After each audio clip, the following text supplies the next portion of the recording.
Ազիզյանները սիթքոմից հայտնի Մարին սոցիալական ցանցերի իր էջերում անցյալ տարվա վերջին կիսվել էր շոկային կադրերով, ցուցադրելով մարմնի վրա բռնության հետքեր, նշելով, որ ամուսնալուծվել է։ Ավելի ուշ մանրամասնել էր, ոստիկանության ժամանակին ու ճիշտ գործողությունների շնորհիվ ամեն ինչ արագ կարգավորվեց։ Հանցագործությունը կատարած անձը հիմա կրում է օրենքով նախատեսված պատիժը։ Բոլոր գործընթացները կատարվել են օրենքի համաձայն եւ ոստիկանության դատախազության ու դատարանի արագ արձագանքի շնորհիվ ես այսօր առողջ եմ ու իմ երեխաների հետ ապահով ու խաղաղ միջավայրում։ Մարի Պետրոսյանը ամուսնու կողմից բռնության ենթարկվելու մասին ոստիկանություն հաղորդում էր ներկայացրել դեռ նոյեմբերին։ Լռությունից մոտ 2 ամիս անց երկրորդ կողմը որոշել է խոսել եւ որոշ մանրամասներ է ներկայացրել իշխանություն լրատվականին։ Այսպես Մարի Պետրոսյանի ամուսնու Գևորգ Անդրեասյանի պաշտպան Ինեսա Պետրոսյանը մեծ զրույցում նշեց, որ իր պաշտպանյալը նույնպես հաղորդում է ներկայացրել Մարի Պետրոսյանի կողմից բռնության ենթարկվելու մասին եւ ճանաչվել է տուժող։ Մենք առերևույթ ունենք մի իրավիճակ,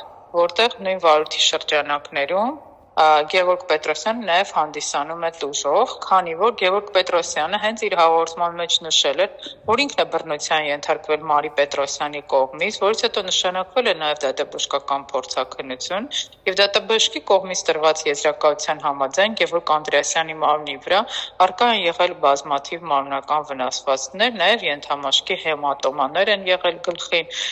եւ բազմաթիվ վնասվածքներ են եղել։ Սակայն այնպես էր ստացվել, որ վարույթն իրականացնող մարմինը դիմել էր միջնորդությամբ դատարան եւ Գևորգ Անդրեասյանի նկատմամբ դատարանի կողմից կիրառվել էր խափանման միջոց կանոնավորում, որը թերևս ամենախիստ խափանման միջոցն էր եւ այնուհետեւ այն վերաքննիչ քրեական դատարանի կողմից մեր կողմից ներկայացված բողոքը բավարարվեց եւ Գևորգ Անդրեասյանի նկատմամբ կիրառվեց խափանման միջոց տնային կալանք։ Ուրեմն այսպես, նշեմ, որ Գևորգ Անդրեասյանը իր իսկ կողմից տրված հենց առաջի ցուցմունքում նաև նշել էր, որ ինքը ունի ապացույցներ, որոնք հերքում են Մարի Պետրոսյանի կողմից ներկայացվածը, այլ հակառակը ապացուցում են, որ հենց ինքը Գևորգ Անդրեասյանն է ենթարկվել բռնության։ Եվ Մարի Պետրոսյանի հետ առերես հարցաքննության ժամանակ Գևորգ Անդրեասյանի կողմից իմ միջոցով ներկայացվեց նաև տեսագրություն, որը այդ օրվա հետ կապված, տեղի ունեցածի հետ կապված տեսագրություններ, այսինքն որոշակի տեսագրություն կա, ձայնագրություն, ավելի ճիշտ ձայնագրություն, որից պարզ էր դառնում, թե Մարի Պետրոսյանը ինչպես է սպառնացել Գևորգ Անդրեասյանին, որ նրան կսպանի, կվառի, ուրեմն խոսքը հետևյալի մասին է, Գևորգ Անդրեասյանը հանդիսանալով Մարի Պետրոսյանի ամուսինը եւ կասկածելով վերջինիս անհավատարմության մեջ, նրանից վերցրել էր իր հեռախոսը։ Մարի Պետրոսյանը դրանից հետո ընկել էր մի սարսափելի հիստերիայի մեջ եւ հարձակվել Գևորգ Անդրեասյանի վրա։ Եվ նրան ասում էր, որ եթե հեռախոսը չվերադարձնի, նրան կսպանի, կվառի եւ այլն։ Գևորգ Անդրեասյանն ասում էր, ես բան չեմ ասում, ուղղակի զանգենք ոստիկանություն, կանչենք ու ես տանք ոստիկաններին, թող ոստիկանները բացեն։ Բայց Մարի Պետրոսյանը չէր համաձայնում եւ ամբողջ տնով մեկ, ճչում էր, գոռում էր եւ հարվածներ էր հասցնում, փաստացի մենք չենք տեսնում, բայց մենք լսում ենք այդ ձայները, այդ հիստերիկ ձայները Մարի Պետրոսյանի։ Ուրեմն սա է ամբողջ իրավիճակը։ Այնուհետև Մարի Պետրոսյանը հաջորդ օրը որոշում է արդեն հեռանալ Գևորգ Անդրեասյանի տնից եւ գնում է իր հայրական տուն։ Բայց դրանից հետո հաղորդում է ներկայացնում ոստիկանություն եւ հարուցվում է քրեական գործ։ Իդեպ հարկ է նաև նշել, որ Մարի Պետրոսյանը նաև լինելով դերասանուհին ու նախկինում նկարահանվել էր նաև որոշ սերիալում, նա նաև Գևորգ Անդրեասյանի տիրապետման ներքո են գտնվում տարբեր տեսագրություններ, որոնց ես նաև տեղյակ եմ ունեմ իմ ձեռքից տակ, որտեղ Մարի Պետրոսյանը տարբեր, կամ երեխաները նրա վրա շարք ներքով ինչ որ գծում էին եւ այլն եւ այդ վնասվածքները նա անդադ այդպիսի բնավորություն ունի, որ կարող էր դա ներկայացնել, թե իբրև ինքը վնասվածքներ է ստացել Գևորգ Անդրեասյանի կողմից։ Սակայն երբ որ մենք տեսնում ենք, ծանոթանում ենք փորձագետի եզրակացություններին եւ համադրում ենք դրանք նույն Մարի Պետրոսյանի ցուցմունքների հետ, դրանք անհամադրելի են ուղղակի, որտեղ վիրականության հետ որևէ կապ չեն կարող ունենալ։ Մարի Պետրոսյանը իր ցուցմունքներում, իր կողմից նշված, ասենք, տեսանյութերում, տարբեր լրատվամիջոցներին տրված հարցազրույցներում նկարագրում է իրավիճակներ,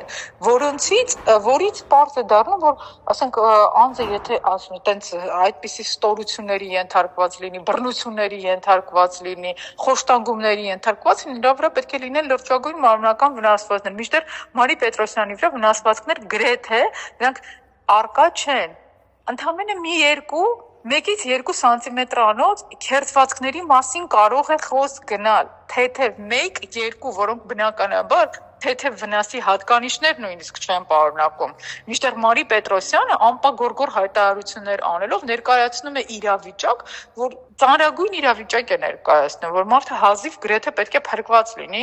այդքան խոշտանգվելուց հետո։ Սա է ամբողջ պատմությունը եւ փաստորեն այսքանից հետո, երբ որ վարույթն իրականացնող մարմինը հստակ տեղյակ էր, թե ինչ է իրականում տեղի ունեցել,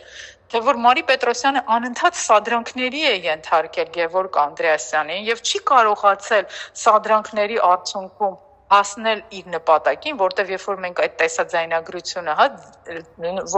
ձայնագրությունը լսում ենք, այնտեղ մի քանի անգամ Գևորգ Անդրեասյանը կրկնում, որ միևնույն է, ես չեմ խփելու։ Մարի Պետրոսյանը անդադ գոռում է, ճչում է, ամենավերջին բառերն է ասում, բայց Գևորգ Անդրեասյանն ասում է չեմ խփելու։ Մի սադրի։ Սա է իրավիճակը, բայց իրավապահ քննչական մարմինները փաստորեն վարույթ իրականացնող նախաքննական մարմնի կողմից դա բավարար չի լինում քրեական վարույթը, քրեական վարույթը կարճելու վերաբերյալ կամ քրեական հետապնդում չիրականացնելու վերաբերյալ այս պայմաններում նրանք ցավոք սրտի գործը ուղարկել են դատարան եւ Գևորգ Անդրեասյանի նկատմամբ փաստացի մեղադրանք են առաջադրել, այն էլ վերջում առանց պաշտպանի մասնակցությամբ առաջադրել են նոր քրեական հետապնդում եւ նույն օրը նույն ժամին ավարտեն հայտարարել նախաքննությունը եւ գործն ուղարկել են դատարան։ Պաշտպանական կողմին նույնիսկ չտրամադրելով քրեական վարույթի ամբողջ նյութերը։ Որոշ փաստեր իհարկե պաշտպանական կողմի ձեռքին առկա են, որ Մարի Պետրոսյանը տարբեր անձանց հետ ունենում է խոսակցություններ, տարատեսակ, որտեղ որոշ պայմանավորվածություններ է ձեռք բերում, որտեղ իրեն ուղղորդում են Գևորգ Անդրեասյանի դեմ ինչ-որ քրեական վարույթներ նախաձեռնել, Գևորգ Անդրեասյանը, որ մեկ ուսանա պարտադիր, այդպիսի որոշակի տվյալների տիրապետում ենք։ Ընտանիքի ընկեր Արմեն Ավետյանի խոսքով Մարի Պետրոսյանը ճիշտը չի ներկայացնում հանրությանը։ Իր կողմից հորինված հուզարատ ընտանեկան պատմությունով փորձել եւ հասել է նրան, որ կալանավորեն Գևորգ Անդրեասյանին։ Ուշագրավ մանրամասներ է ներկայացնում նաեւ Արմեն Ավետյանը։ Եվ ուզում եմ նախ եւ առաջ նշել, որ ես ամենաշատը ես չէի ցանկանա այս մասին խոսել, որովհետեւ սա շատ նուրբ հարց է, բայց քանի որ ցավոք սրտի Մարի Պետրոսյանը հանրայնացրել է ամեն ինչը եւ հանրային մեծ լսարանը քննարկում են համացանցում մեղադրանքներ են հնչեցնում, ցանկանում եմ նույն լսարանին, մեր ազգաբնակչությանը ասել, որ Մարի Պետրոսյանի նշած բոլոր մեղադրանքները կեղծ են եւ շինծու։ Գևորգը տեսնելով, որ իր կնոջ վարքագծի մեջ խիստ փոփոխություններ են տեղի ունեցել, նա փորձել է փնտրել արմատը, թե ինչից է այդ փոփոխությունները տեղի ունենում, որ Մարի Պետրոսյանը որոշում է ամուսնու վրա բղավել, ընդ որում տան ուրեմն ձայնագրող, նկարահանող սարքերը դա ֆիքսել են, թե ինչպես է բղավում, ինչ վիրավորական արտահայտություններ է հասցնում ամուսնուն, ինչ հարվածներ է հասցնում ամուսնուն, քանի որ ամուսինը խելամիտ գտնվելով հետևել է հեռախոսին, նամակագրական կապերին, արդեն նրա համար պարզ է դարձել, որ այստեղ մի բան են չի։ Եվ հետևաբար պատահական, այսպես հաճախակի գալիս են խոզարկություններ են կատարում տանը եւ ոչինչ չեն գտնում։ Ոստիկանական համակարգը։ Այսինքն Մարիի ֆոտոները հրապարակելուց հետո Չէ, դրանից առաջ, մինչև հրապարակումը։ Այսինքն Մարին էր դիմել ոստիկանությունին։ Այո, Գևորգի նշելով, որ Մարին է այդ տեղեկությունները հասցրել, որ եկեք հիմա կարող է ինչ-որ բան գտնեք, եկեք հիմա կարող եք, բայց սակայն եկել են եւ ոչինչ չեն գտել։ Ու ապօրինի ինչ-որ բաներ կարող է գտնեին տանը։ Բայց գալով խուզարկելով ոչինչ չեն գտել։ Հետո Գևորգը շարունակել է հետևել հեռախոսին, նամակագրական կապերին, թե ում հետ է շփվում, պարզ է դարձել, որ նա շփումների մեջ է քննիչ Արման Գրիգորյանի հետ։ Ուրեմն հիմնավոր կասկած է ունեցել Գևորգը եւ լսել է, թե նա ինչպես է պայմանավորվում իրավապահների հետ, ինչ որ մի բան գտնեն, գան, խուզարկեն, ինչ որ մի բան գցեն, գան, տեսնեն, սակայն եկել են, խուզարկել են, ոչինչ չեն հայտնաբերել։ Այստեղ շինցու բաներ կան։ Եվ որպես ռելացի անձնավորություն նա ճնշումները չի գործադրել Մարիի նկատմամբ, այլ առաջարկել է, որ տուն տան առանձին ապրի։ Նա փոխանակ այդ պահին համաձայնվել այդ առաջարկին, նա չի համաձայնվել, շարունակել է մնալ այդ տան մեջ, շարունակել է նույն սադրանքները։ Եվ երբ որ հեռախոսն է վերցրել նորից նայելու, նա անպատիվ խոսքերով, բղավելով եւ այլն տուր իմ հեռախոսը, տուր իմ հեռախոսը։ Այսինքն այդտեղ կակնված բաներ կա, որ իրան հաստատ դուր չէր գա։ Նա եղել է ըստ հեռախոսների տվյալների, ըստ Գևորգի, եղել է ուրեմն Արման Գրիգորյան քննիչի հետ կապի մեջ։ Եվ հավանաբար նրանց ինչ-որ փոխ համաձայնությամբ, հուշումներով, բանով այս ընտանեկան խժդժությունները պատրաստել են, հուշումներով եւ այլն։ Եվ հետո ցանկանում եմ նաեւ շեշտը դնենք այն փաստի վրա, որ Մարին նույն վարկագիծն է դրսևորել երեխաների նկատմամբ, բղավելով նրանց, ծեծելով երեխաներին, անգամ հայ-հոյախառն բառամթերք օգտագործելով, ինչպես տան անդամներն են վկայում, ծխելով երեխաների մոտ, բայց հանրությանը նա վերջերս ներկայացավ այնպիսի ստերով, որի ետևից, իսկության բացահայտման ետևից նախաքննական փուլում ոչինչ չի արվում։ Մարդ, որը ամենաշատն է սիրում իր ընտանիքը, իր երեխաներին, որտեղ նա կարոտում է ամեն օր իր երեխաներին, իր մոնթեին, Վազգենին եւ Դստրիկին։ Եվ շատ դժվար է առանց երեխաների կյանքը պատկերացնել մարդու, որից տեսակցելուց, հոգատարությունից ապօրինի զրկել են Գևորգին։ Չկա ոչ մի որոշում, չկա հոգաբարձուների խորհրդի որոշում, որ նա չպիտի տեսակցի իր երեխաներին։ Պատկան մարմինները իրանց անգործության են մատնում երեխաների տեսակցելու կամ չտեսակցելու հարցում։ Միայն 3 չառաջ օրը մեր հորդորներից հետո, զանգերից հետո վարչական շրջանի աշխատակիցները գնացել են Մարի Պետրոսյանի հասցեով, որտեղ որ բնակվում են երեխաները, նրանց պարզապես դուրս են վռնդել։ Եվ քմահաճույքով են շարժվում եւ տվյալ մարմինը մինչ օրս ոչինչ չի ձեռնարկում, քանի որ կան հաջորդող քայլեր, երբ որ մարդիկ նման վարկագիծ են դրսևորում, օրենքով կարգ պիտի սահմանվի։ Եվ առհասարակ այդ կարգ սահմանողներն էլ, Մարին էլ, բոլորն էլ թող հասկանան, որ որքան մայրական կացն է կարևոր երեխաների համար, նույնքան հոր գուրգուրանքը։ Պարզապես այսպես հանրային հնչողություն ստացած գործ է, բոլորը ցանկանում են մեղադրել ամուսնուն, պաշտպանելով կնոջը, բայց օրենքի դաշտում այդպես չի լինում։ Վերջի առերեսման ժամանակ Գևորգը երբ որ ասում է հեռախոսը վերցրեք եւ կտեսնեք մեջը ամեն ինչ որ կա, Մարին բեմադրում է ուշաթափության տեսարան, այդ պահից կանգ առնում հարցաքննությունը, չեն արգրավում հեռախոսը, երևի հետո են արգրավում արդեն իշխանց պետքա ինչ որ պետքա ջնջեն նյութերը մեջից, անհավատարմության մասին ամենայն դեպս վկայող, նոր կարողանան կցել այդ գործին։ Ակնհայտ է, որ վերջին շրջանում այդ հրապարակումներից հետո նրան ուղեկցում է Վլադիմիր Մակարյանը, օպերլիազոր, Էրեբունի վարչական շրջանում անձնավորությունը, թևանցուկ, սիրալիր, գիշերվա ժամը ուշ ժամերի, սուրճ է մատուցում, սա փաստեր են, այս փաստերի համար անպայման թող քննիչները դիմեն Գևորգին, թող դիմեն Գևորգին, ամեն ինչ էլ կա։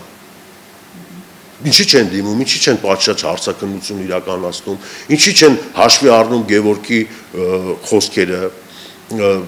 պարզապես այսպես շինց ու արագ գործ են կազմակերպում, որպեսզի կալանավորեն տվյալ անձնավորությանը։ Եվ հետո Մարին իր խոսքի մեջ շատ այսպես մեղադրանքներ է հնչեցնում նրա վարքի, խառնվածքի, նախասիրությունների մասին, որը նույնպես ընդհանրապես չի համապատասխանում իրականությանը, համենայն դեպս պատկան մարմինները այն ինչ որ ինքը խոսում է, դրա մասին ոչ մի տվյալներ չեն հայտնաբերում, այն ինչ որ ինքն է նշում։ Ես ուզում եմ դիմել հանրությանը, որ այդ սուտ խոսքերին չտրվեն,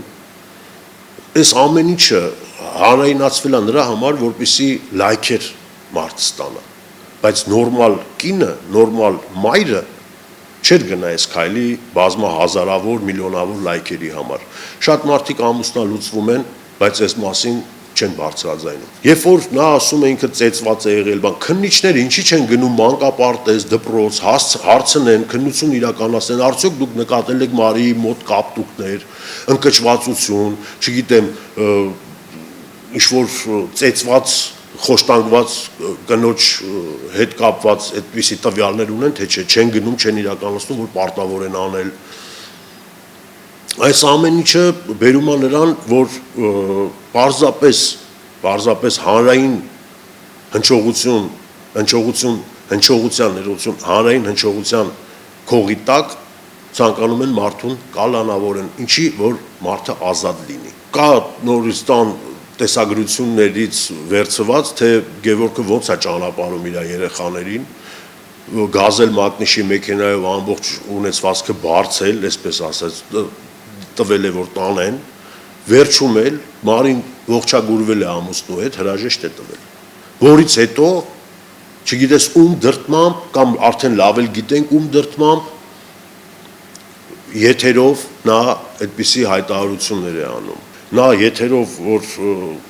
մի փոքր որ հոգեբանությունից տեղյակ մարդիկ են լինում, Մարի եթերը տեսնելով հասկանում են, որ արժանահավատ չի նրա տված հարցազրույցը։ Ոնց որ մի աչքով լացի, մյուսով ծիծաղի։ Սա անհամատեղելի հոգեվիճակ է։ Չի կարող խոշտանգված, ծեծված, կտանքների ենթարկված կինը նման հագուստով, նման խանդավառությամբ ներկայանալ տաղավարում ու խոսել ճնշումների մասին։ Սա անհամատեղելի հոգեվիճակ է։ Բոլորովին վերջերս մի քանի օր առաջ, երևի 2 օր առաջ վարչական շրջանից գնացել են այն հասցե, որտեղ որ երեխաներն են ապրում, պարզապես նրանց չեն լսել եւ դուրս են վռնդել։ Բայց հաջորդելու է ինչ որ քայլեր, բայց նրանք նույնպես քայլեր չեն կատարում։ Այստեղ ակնհայտ Մարիին սատարում են, Մարին ունի զարմուհի, որը պաշտոն է զբաղեցնում։ Անհնարին է այդ մարդիկ համակցված չաշխատեն այս ուղղությամբ։ Եվ ես հորդորում եմ պատկան մարմիններին, սրտացավ մարդկանց, վերնախավին, որ համակողմանի ուշադրություն դարձնեն այս գործին։ Միակողմանի է գնում եւ հաշվի չեն առնվում Գևորգի կողմից ներկայացված փաստերը։ Նրա որտեղ վկայում է նրա անմեղության կանխավարկածը։ Չէ, դիմում են գրել ընտանիքի անդամները, դիմում են գրել, ներկայացել են, գնացել են, հետաքրքրվել են, այս մարդիկ նոր ինչ-որ մի խումբ են ուղարկել, որոնց պարզապես վռնդել են, չեն լսել, բայց նրանք ունեն քայլեր, որ ոստիկանության միջոցով պետք է իրականացնեն, մինչև դատական ինչ-որ որոշում լինի երեխաներին տեսակցելու կարգ սահմանվի։